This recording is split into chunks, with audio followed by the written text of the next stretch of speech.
Bago ako palin, kumusta kayo po? My name is Louie. My name is Marco Nanan of We're in Pampanga, where we discover great places for you to check out. Guys, today we are here at Nuevo, Vista, Ville at San Jose, Magalang, Pampanga to actually go to a residential place. No? So from a residential house actually. No? If you're interested to know more about the business na pupuntahan namin ngayon, samahan niyo po kami. So tara, let's go!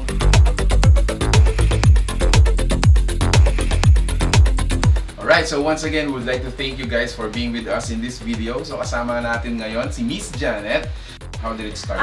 We started 5 months ago. Yung very first cake that we baked is Bass. And then we came up with other flavors, of course. So now we have New York, we have strawberry, blueberry, classic flavors. Yes. And we also have Oreo, bad brownie.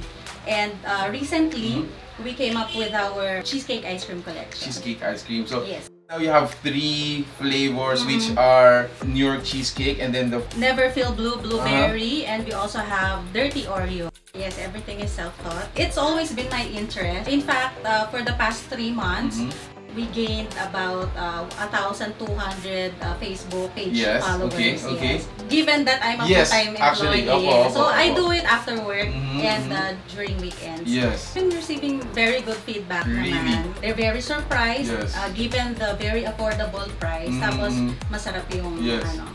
Yes. How about for the production, ma'am? So ever since we started, like, can you recall nakailan cakes na po tayo or ice creams? I lost track, but our average cakes about 25 to 30 per week. And then for the ice cream naman, our average is about 45 to 60 tubs per week. How can they contact you or how can they avail po yung mga products na? They can message us directly through Facebook or Instagram and have a very reliable delivery partner, which is Quickie Delivery.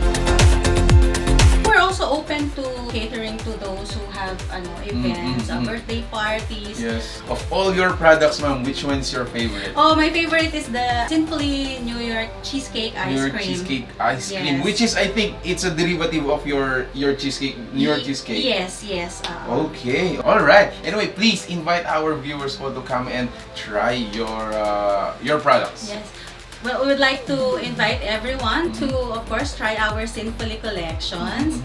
You can follow us on Facebook and Instagram, sinfully.ph. Alright, thanks so much, Miss Janet. Thank you, Sir Louie. Well, Thank you. I won't hold her very long because we're gonna taste this one in the next clip.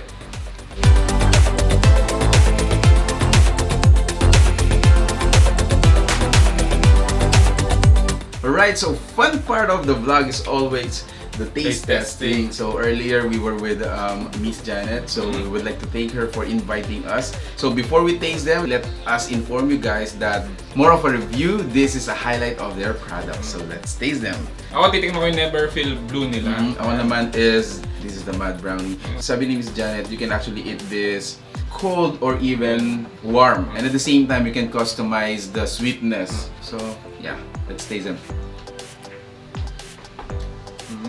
It is Ito yung mga sinful na food na talagang uubusin mo. Actually. So again, for me, although my expression was sinfully, pero I think this is the type of the food na parang okay lang, you can go on. Konti pa, parang ganun. Minsan lang naman. For our ice cream, we opened Dirty Oreo cheesecake. We do still have the other flavors, but for now, we're gonna taste test yung kanilang Dirty Oreo cheesecake. Dirty Oreo. Tingnan natin. Ikaw, Mark, are you a cheesecake guy? Actually, hindi ako masyadong mahilig sa mga cheesecake yan. Pero, syempre, once na masarap yan, talagang kakainin mo yan. Once in a while, if it's really, kapag nasatisfy niya yung taste ko, like for this one, this is really good. In fairness doon sa ice cream nila, even though cheesecake siya, hindi siya sobrang sweet. At the same time, malalasan mo pala yung ano niya, yung Oreo niya. Which is I like it. Yeah. Natikman ko naman yung kanilang bask. Just a trivia, so bask is all throughout the entire cake. So cheesecake lahat siya. Wow. This version is a burnt bask. All throughout the cake is a cheesecake. Wala siyang crust. Yes. If you love cheesecake, I'm suggesting na bask talaga yung ano nyo, ino-order nyo sa mga ganitong line of products.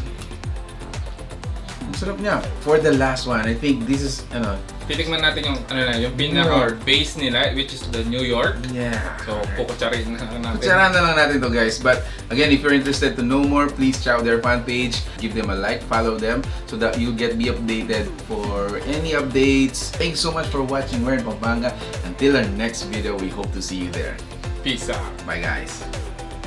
I'm inviting everyone to try our sinful creations because everybody deserves to be sinfully sinful once in a while.